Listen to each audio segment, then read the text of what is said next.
De seel van Trebal in Haas die zit vol voor de geerkomst van afval over nee. Ze jaren eerst naar 2 zaakkundigen. Het publiek krijgt behoorlijk wat voor de kiezen. En dan zie je hier de verschrikkelijke gevolgen van dioxine. Meesken jaren toxicoloog Abel Arkenbout zeggen dat de dioxine in hinnehaaien, net uit de groen, maar uit de piep van de reststof van de energiecentrale komt.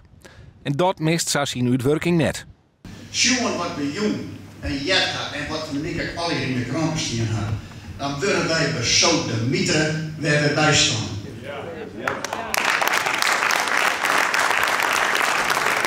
En neffens milieuzaakkundige Johan Vollenbroek is de afvaloven de smartste van Nederland. Dat komt onder andere door de lege piep. De seel vreegt daarom om sluiting, zolang de installatie net veilig is. Dat zit er neffens wethouder Harry Boon van Haas net in. Ik denk dat het zo is dat de installatie alleen gesloten kan worden als er duidelijk sprake is van een overtreding op de verleende vergunning. Maar wat docht de gemeente dan wel?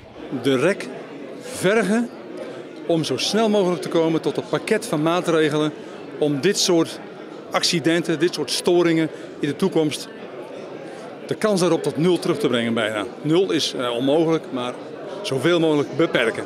Komende vreed vergaderen de Friese gemeente hierover als aandeelhouders van afvalverwerker Omrin.